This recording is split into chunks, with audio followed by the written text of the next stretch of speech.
Shalom Aleichem Besem Yeshua HaMashiach, Bapak Ibu Saudara-saudara terkasih dalam nama Tuhan Yesus Kristus.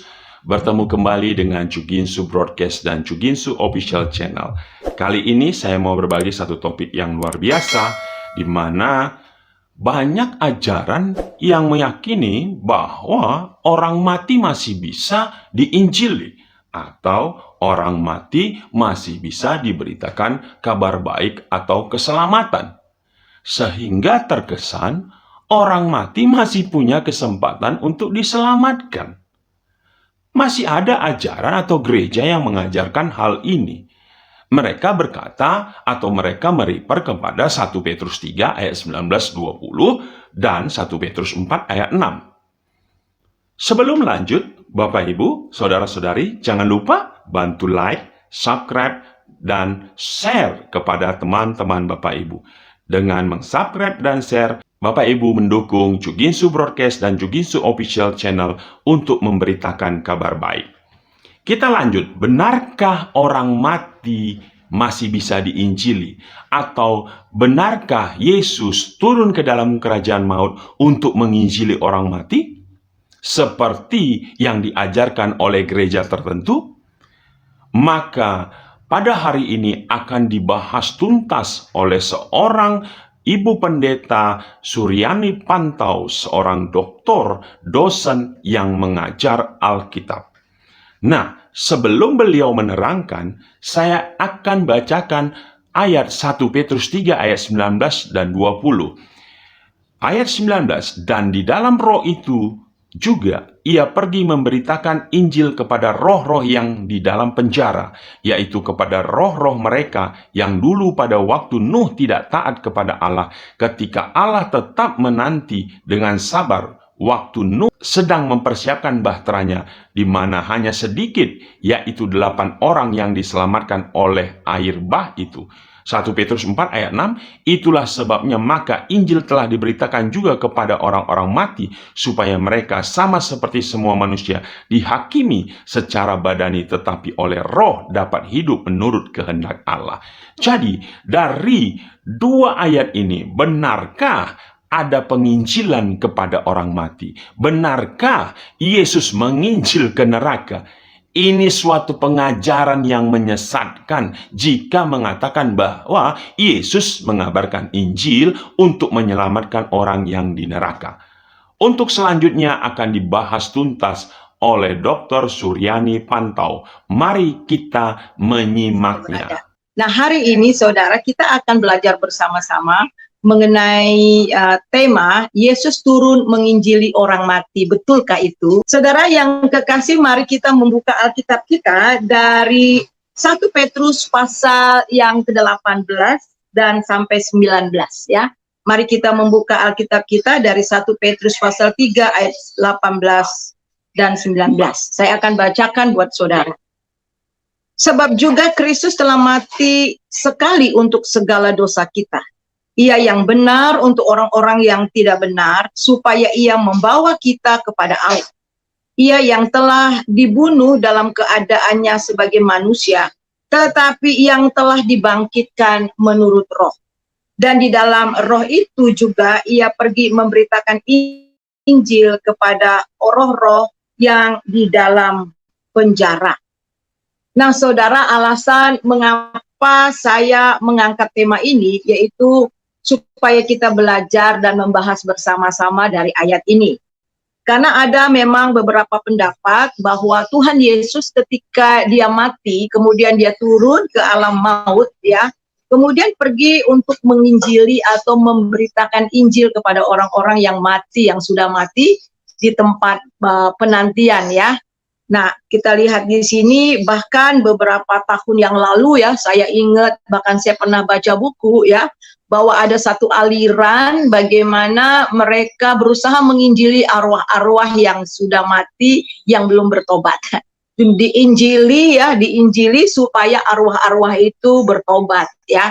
Karena mereka berpegang pada ayat ini bahwa Tuhan Yesus dah turun ketika dia sudah mati itu, dia turun ke alam maut untuk menginjili orang-orang yang mati. Ya. Nah, Kemudian ada juga aliran yang seperti ini, mereka menginjili arwah-arwah yang sudah mati supaya bertobat. Nah, apakah ini benar, saudara? Dan saya percaya bahwa ini sama sekali tidak alkitabiah, ya. Di jawaban saya ini tidak benar, ya. Dan tidak alkitabiah, karena kesempatan bertobat dan menerima keselamatan bukan nanti, tetapi sekarang. Sekarang, ketika kita masih ada di dunia ini, ya. Ketika kita masih di dunia ini, ya saudara, dan kita lihat di sini selama jantung kita masih berdetak, itu kesempatan untuk kita bertobat terima Tuhan Yesus. Tetapi setelah kita mati, ya, tidak ada lagi kesempatan untuk bertobat. Nah, kita akan melihat bagaimana di perumpamaan Tuhan Yesus, ya. Mari kita baca di dalam Lukas pasal yang ke-16, Tuhan memberikan perumpamaan Lazarus, orang miskin dengan orang yang kaya. Nah, mari kita akan melihat di sini, ya, Lukas pasal 16 ayat yang ke-19 sampai 19. Ada seorang kaya yang selalu berpakaian jubah ungu dan kain halus, dan setiap hari ia bersukacita dalam kemewahannya. Dan ada seorang pengemis bernama Lazarus, badannya penuh dengan borok, berbaring dekat pintu rumah orang kaya itu, dan ingin menghilangkan laparnya dan apa yang jatuh dari meja orang kaya itu. Malahan anjing-anjing datang dan menjilat boroknya. Kemudian matilah orang miskin itu, lalu dibawa oleh malaikat-malaikat di pangkuan Abraham. Orang kaya itu juga mati, lalu dikuburkan, dan sementara itu menderita sengsara di alam maut. Ia memandang ke atas dan dari jauh ia melihat Abraham dan Lazarus duduk di pangkuannya. Lalu ia berseru, katanya, "Bapak Abraham, kasihanilah aku. Suruhlah Lazarus supaya ia mencelupkan ujung jarinya ke dalam air dan menyejukkan lidahku, sebab aku sangat kesakitan dalam nyala api ini." Tetapi Abraham berkata, "Anak, ingatlah bahwa engkau telah menerima segala yang baik sewaktu hidup, sedangkan Lazarus segala yang buruk. Sekarang ia mendapat hiburan dan engkau sangat menderita. Selain daripada itu, di antara kami dan engkau terbentang jurang yang tak terseberangi, supaya mereka yang mau pergi dari sini kepadamu ataupun mereka yang mau datang dari situ kepada kami tidak dapat menyeberang." Kata orang itu, "Kalau demikian aku minta kepada Bapa supaya engkau menyuruh dia ke rumah ayahku, sebab masih ada 5 orang saudaraku, supaya ia memperingati mereka dengan sungguh-sungguh agar mereka jangan masuk kelak ke dalam tempat penderitaan ini." Tetapi kata Abraham, "Ada orang yang bersaksi, Musa dan para nabi, bahkan mereka mendengarkan kesaksian itu." Tetapi kata Abraham, ada pada mereka, ya, kesaksian Musa dan para nabi, baiklah mereka mendengarkan kesaksian itu. Jawab orang itu, "Tidak, Bapak Abraham, tetapi jika ada seorang yang datang dari antara orang mati kepada mereka, mereka akan bertobat." Kata Bapak Abraham kepadanya, "Jika mereka tidak mendengarkan kesaksian Musa dan para nabi, mereka tidak akan juga diyakinkan sekalipun ada seorang yang bangkit dari antara orang mati." Jadi jelas saudara, di dalam pembacaan ini kita melihat Lazarus orang yang miskin dan orang yang kaya. Lazarus dibawa ketika dia mati, dibawa oleh para malaikat dan duduk di pangkuan Bapak Abraham, yaitu di Firdaus. Dan kemudian orang yang kaya ini kemudian di suatu tempat, itu di Hades. Nah, ada tempat yang terpisah antara orang kaya ini dengan Lazarus. Jadi ada terpisah, ada jurang yang sangat dalam dan mereka tidak bisa saling mendatangi atau mengunjungi. Dan kemudian kita melihat di dalam ini juga, di alam ini juga, orang kaya ini sudah menderita nyala api. Tetapi saudara harus tahu, ini belum penghakiman, penghukuman yang terakhir. Ini adalah masa penantian, di mana orang percaya kepada Tuhan Yesus dengan orang yang di luar Tuhan Yesus yang tidak percaya. Mereka sedang menanti apa? Menanti akan kedatangan Tuhan Yesus yang kedua kali, yang pertama di awan-awan. Sehingga orang yang percaya kepada Tuhan Yesus akan dibangkitkan dengan tubuh yang mulia dan diangkat di awan-awan menyongsong Tuhan Yesus. Sedangkan orang yang di luar Tuhan Yesus, mereka tidak dibangkitkan terlebih dahulu, nanti mereka dibangkitkan setelah zaman 1000 tahun untuk dihakimi, untuk menghadap pengadilan, dan kemudian untuk dihukum selama-lamanya. Jadi di sini kita melihat sangat jelas Tuhan Yesus sendiri memberi perumpamaan bahwa tidak ada lagi kesempatan untuk bertobat. Jadi sekali lagi, tidak ada lagi kesempatan untuk bertobat bagi mereka yang sudah mati. Jadi jelas bahwa kalau ada pendapat bahwa Tuhan Yesus datang turun ke dunia orang mati ketika dia mati di atas kayu salib dan dia turun ke alam maut untuk menginjili supaya orang-orang pada bertobat. Nah, ada juga yang berpendapat bahwa Tuhan Yesus turun itu menginjili para malaikat karena di situ disebut roh-roh, ya, roh-roh. Nah, saudara, satu lagi kita harus tahu bahwa tidak ada pengampunan bagi roh malaikat, ya, atau roh-roh malaikat yang telah jatuh. Karena Tuhan Yesus mati di atas kayu salib hanya untuk menebus manusia, bukan untuk menebus para malaikat yang sudah jatuh. Nah, kita akan melihat dari ayat yang ke-18, kita lihat bait yang ke-A. Sebab juga Kristus telah mati sekali untuk segala dosa kita. Jadi kita harus tahu bahwa Tuhan Yesus hanya mati satu kali untuk segala dosa kita. Jadi kematian Kristus satu kali untuk selamanya. Jadi kita lihat di sini, dia mati untuk semua manusia di segala zaman. Untuk seluruh zaman, untuk manusia di seluruh zaman. Zaman dahulu, sekarang, dan yang akan datang. Hanya satu kali. Kristus adalah imam besar kita yang telah melintasi kemah suci yang sesungguhnya satu kali untuk selamanya dan untuk memperdamaikan, menyucikan kita dari dosa kita. Nah, di dalam kitab Imamat 16, imam besar harus setahun sekali masuk ke tempat Maha Kudus. Untuk apa? Untuk mengadakan pendamaian. Yang namanya di situ hari Gafirah atau pendamaian, saudara bisa baca itu di dalam Imamat pasal 16. Jadi saudara, kita melihat di sini bahwa Imam Harun setahun sekali dia mengadakan pendamaian, dia harus membawa darah domba atau darah lembu, kemudian dipercikkan ke dalam di atas tabut pendamaian. Nah, tabut pendamaian itu adalah disebut tahta rahmat, di mana penyelesaian dosa-dosa. Nah, di dalam tabut itu ada hukum Taurat, ya, ada tongkat Musa, dan kemudian kita melihat di situ, saudara, tongkat Harun maksud saya. Kemudian ketika Tuhan melihat dari atas dengan awan Sakinah, dia melihat dosa. Tetapi ketika Harun memercikkan darah ke atas tabut itu, Tuhan tidak lagi melihat dosa, tetapi melihat darah yang sudah menutupi dosa daripada umat Israel. Nah, kita melihat di sini setahun sekali. Akan tetapi kita melihat Tuhan Yesus satu kali untuk selamanya. Ya, untuk satu kali selamanya. Kita akan melihat itu di dalam Kolose 1 ayat 20.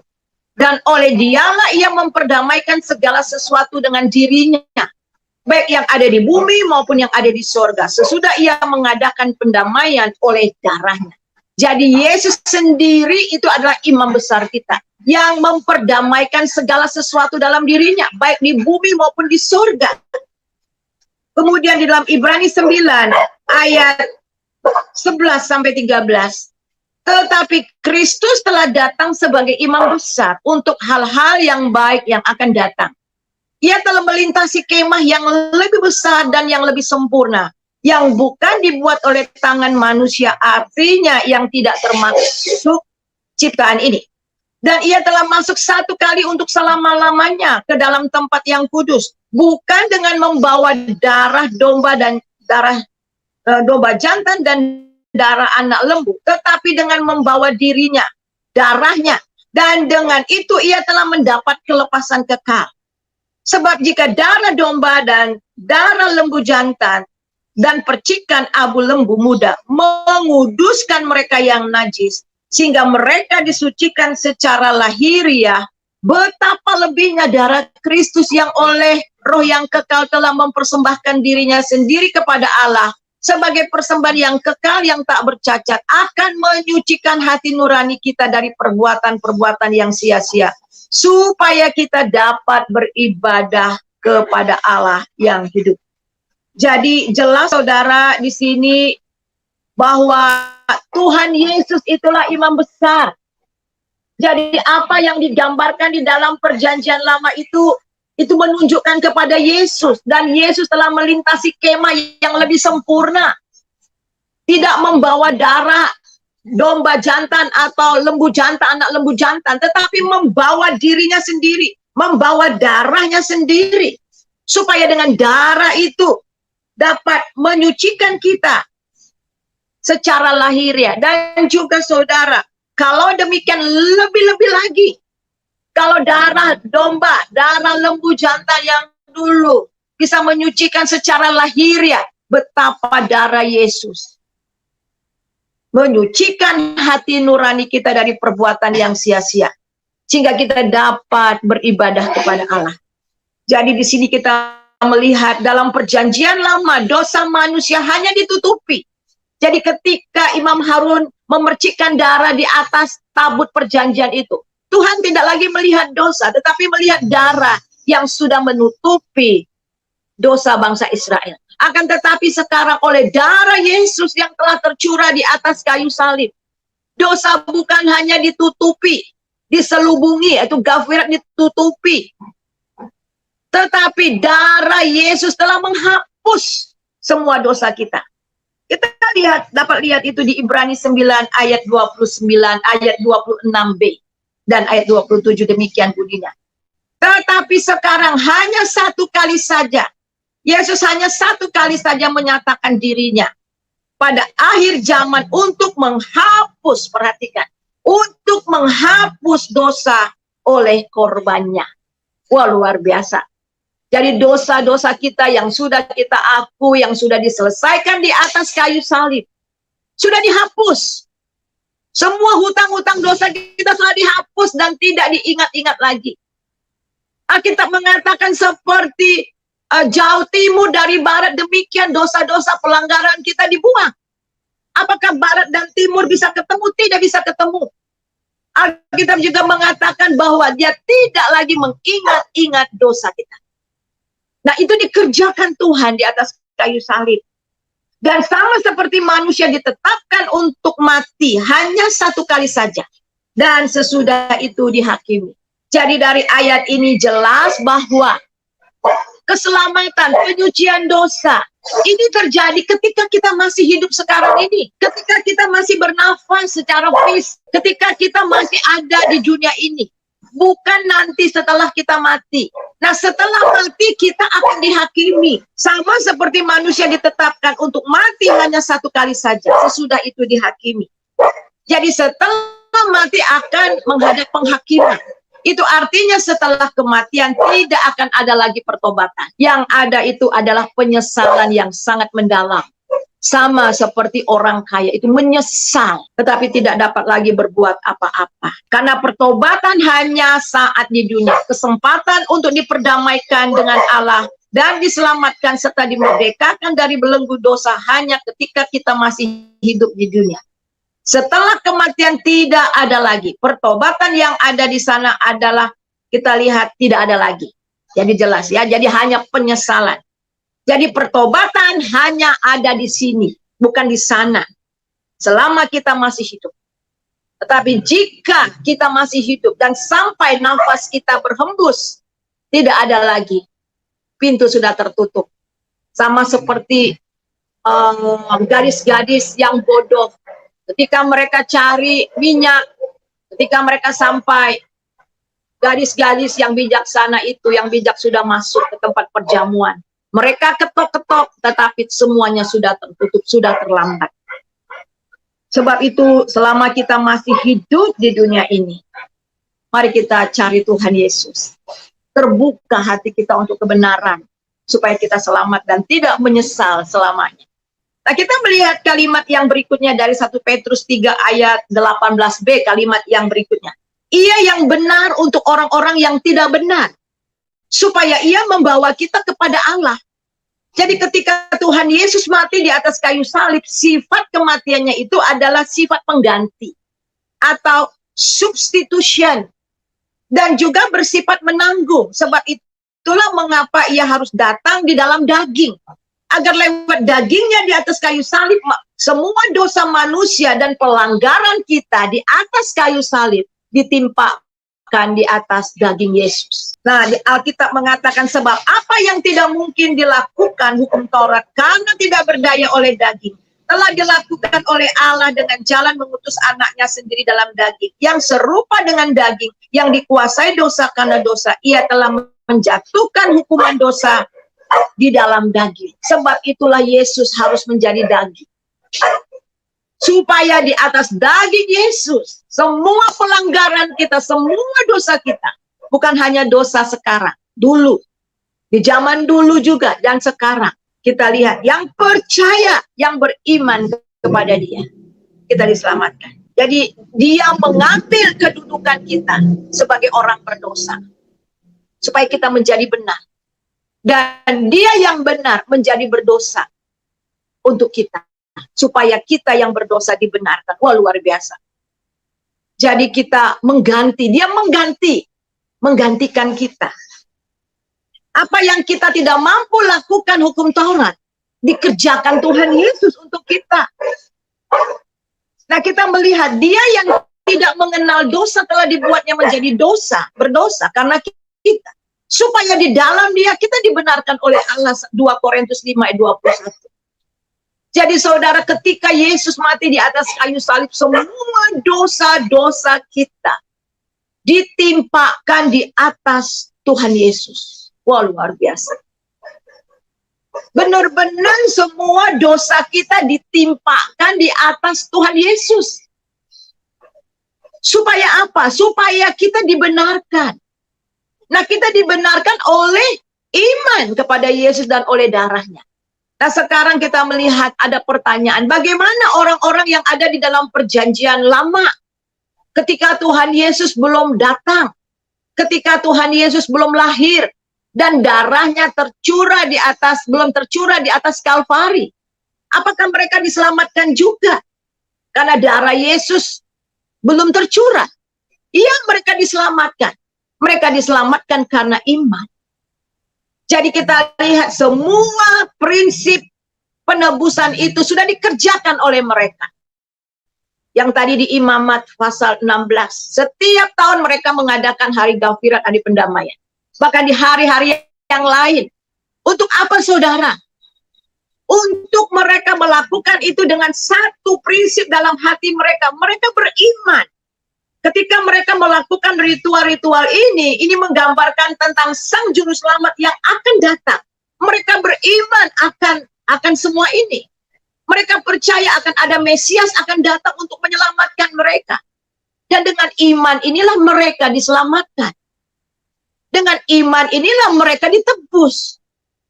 Karena memang dari awal Tuhan Elohim itu telah memperkenalkan dirinya sebagai penebus. Allah Abraham, Allah Ishak, Allah Yakub itu sudah memperkenalkan dirinya sebagai sang penebus. Jadi mereka dalam perjanjian lama, mereka diselamatkan karena iman di dalam Tuhan Yesus Kristus. Mereka melihat jauh ke depan tentang salib dengan iman. Itulah yang menyelamatkan mereka. Sedangkan kita menoleh ke belakang kepada salib, karena salib itu sentral. Sentral perjanjian lama, perjanjian baru, bahkan sentral dari seluruh zaman ada di salib Tuhan Yesus. Wah, luar biasa, saudara. Sebab itulah, sekali lagi, kita hanya diselamatkan karena iman kepada Tuhan. Dan iman kepada Tuhan Yesus. Kita lihat, Ia telah dibunuh dalam keadaannya sebagai manusia, tetapi yang telah dibangkitkan menurut roh. Tuhan Yesus dibangkitkan dengan tubuh mulia, bukan dibangkitkan secara daging, tetapi secara roh. Nah, Roh Kudus yang sama juga, yang telah membangkitkan Kristus dari kematian, Roh Kudus yang sama juga membangkitkan kita dari kematian rohani. Karena semua orang berdosa telah mati secara rohani. Roma 8 ayat kedua. Roh memberi hidup yang telah memerdekakan kamu dari hukum dosa dan hukum maut. Jadi kita juga dihidupkan kembali. Barang siapa mendengar suaranya, dia dan percaya, dia akan hidup walaupun dia sudah mati. Akulah kebangkitan dan hidup. Barang siapa percaya kepadaku, ia akan hidup walaupun sudah mati. Sudah mati apa? Sudah mati secara rohani. Bukan bangkit dari kuburan, bukan. Sekarang ini yang kita sudah mati secara rohani, yang percaya dihidupkan kembali. Jadi kapan kita terima itu? Sekarang. Selama kita masih ada hidup di dunia ini. Dan jika roh dia yang telah membangkitkan Yesus dari antara orang mati diam dalam kamu, maka ia juga telah membangkitkan Kristus Yesus dari antara orang mati, akan menghidupkan juga tubuhmu yang fana itu oleh roh yang diam dalam kamu. Roma 8:11. Jadi jelas saudara bahwa Roh Kudus yang membangkitkan Kristus dari kematian, Roh Kudus itu yang telah membangkitkan kita. Supaya apa? Supaya kita dilahirkan kembali. Supaya kita berpindah dari maut, dari dalam maut ke dalam hidup. Dan oleh roh itu, oleh kebangkitan Tuhan Yesus dan oleh roh itu kita dilahirkan kembali. Mari kita melihat di dalam 1 Petrus pasal yang pertama. 1 Petrus 1. Mari kita lihat 1 Petrus 1 ayat yang ketiga. Terpujilah Allah dan Bapa Tuhan kita Yesus Kristus, yang karena rahmat-Nya yang besar telah melahirkan kita kembali oleh kebangkitan Yesus Kristus dari antara orang mati kepada suatu hidup yang penuh dengan pengharapan. Jadi sekarang kita yang sudah percaya Yesus sungguh-sungguh, yang sudah bertobat, yang sudah dimateraikan oleh Roh Kudus, yang telah dihidupi oleh Roh Kudus, kita dilahirkan kembali untuk apa? Mendapatkan kehidupan yang penuh pengharapan. Ayat yang keempat, untuk menerima suatu bagian yang tidak dapat binasa, yang tidak dapat cemar, dan yang tidak dapat layu, yang tersimpan di sorga bagi kamu. Wow, luar biasa. Kapan itu kita terima? Sekarang. Sekarang. Tetapi sekarang kita sedang menuju kepada kekekalan. Sebab itu mari kita berlomba dengan sungguh, kata firman Tuhan. Kita sedang menuju ke sana. Sampai Tuhan memanggil kita. Sampai kita dipanggil, diangkat dari dunia ini, saudara. Ini dahsyat banget. Jadi sekaranglah kita terima itu. Dan kemudian kita lihat lagi. Kita bukan hanya mendapatkan kehidupan. Kita telah keluar dari kegelapan, dipindahkan ke dalam kerajaan anaknya. Saudara bisa baca itu di Kolose 1 ayat 12-14. Jadi semua ini terjadi sekarang. Ketika kita masih ada di dunia ini. Sehingga kalau bagi mereka yang belum percaya, belum mengalami perjumpaan secara pribadi dengan Kristus, tidak ada lagi kesempatan. Justru kesempatan ini sekarang ketika kita masih hidup. Nah sekarang mari kita lihat di dalam ayat, kita kembali kepada ayat bacaan kita di dalam 1 Petrus pasal 3 sekarang ayat yang ke-19. Dan di dalam roh itu ia pergi memberitakan Injil kepada roh-roh yang ada dalam penjara. Apa maksudnya? Roh-roh ini bukan berbicara mengenai para malaikat yang jatuh, tidak. Tetapi itu adalah dia datang mengunjungi orang-orang yang ada di dunia orang mati. Nanti kita melihat. Tetapi bukan untuk menginjili bertobat. Tetapi menyatakan dirinya. Ingat, orang miskin ada di pangkuan Bapak Abraham. Di Firdaus itu ada Abraham, ada Musa, ada Daud, ada orang-orang yang dalam perjanjian lama yang selama ini mengimani Yesus. Bahkan orang-orang yang sekarang pada zaman perjanjian baru, yang mereka melihat ke depan, melihat bagaimana oleh ke belakang mengenai Yesus, mereka percaya Yesus. Jadi ketika Yesus datang di tengah mereka, dia bukan menginjili, tetapi apa saudara? Dia menyatakan dirinya. Inilah saya yang kalian selama ini nanti-nantikan. Inilah dia sang Mesias itu. Kata perempuan Samaria bilang kepada Tuhan Yesus, karena kitab kami dibuatkan, sang Mesias akan datang, yaitu Kristus. Lalu kata Yesus, akulah dia yang sedang berbicara di hadapanmu.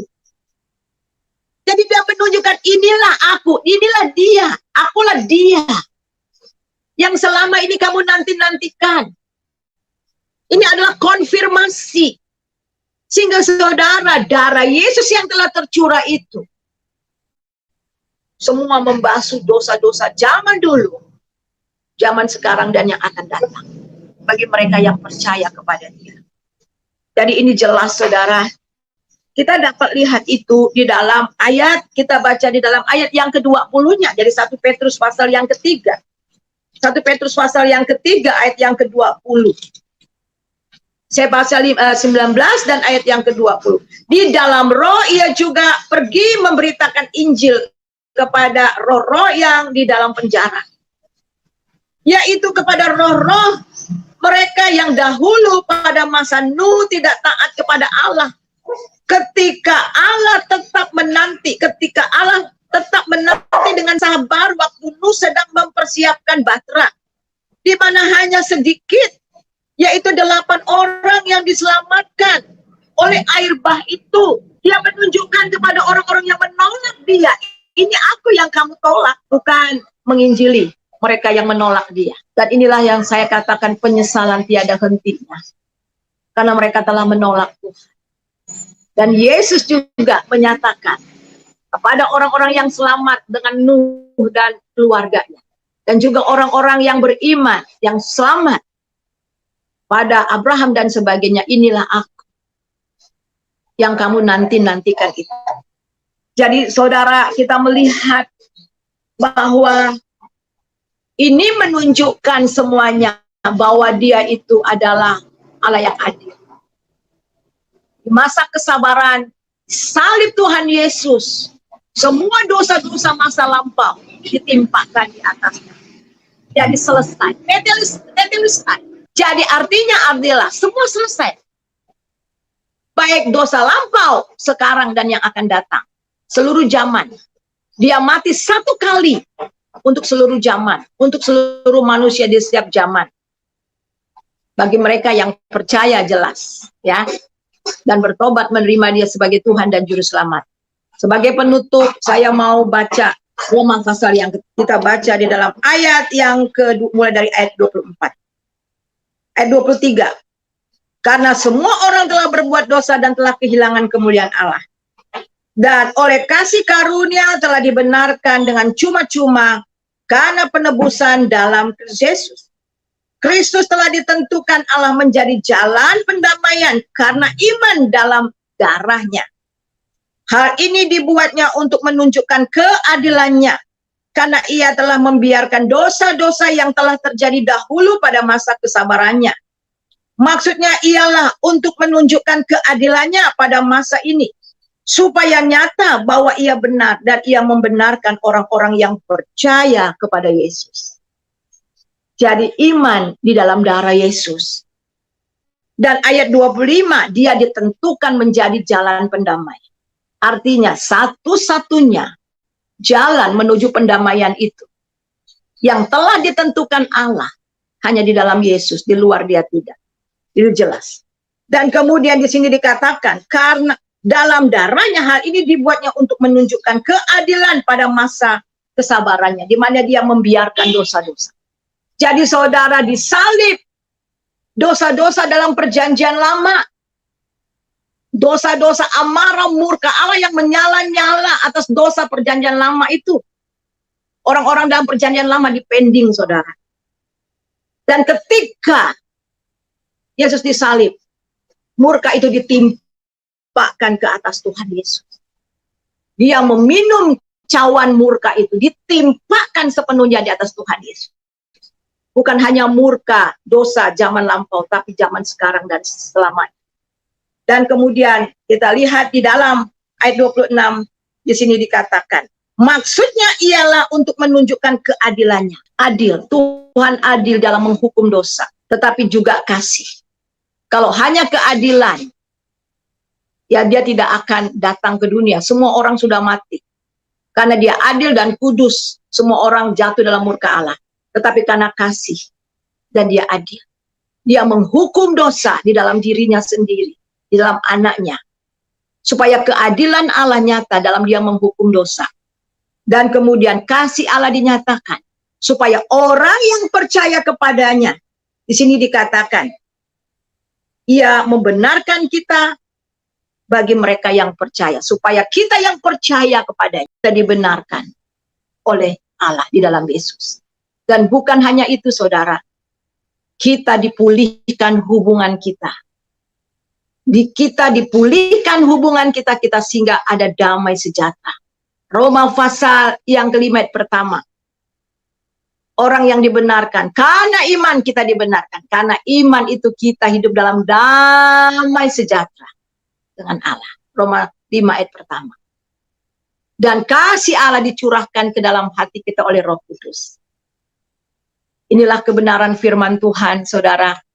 Bagi saudara yang belum percaya Yesus, yang mungkin masih menimbang-nimbang, benar apa tidak. Saya mau katakan kepada saudara, jangan sampai terlambat. Karena saudara tidak tahu kapan Tuhan panggil saudara. Selama masih jantung ini berdetak, ketika Tuhan mengetuk, buka hati, terima dia. Bertobat, menerima dia sebagai Tuhan dan Juru Selamat. Kalau terlambat, saudara akan menyesal, tetapi sudah terlambat. Semua akan sia-sia. Mari kita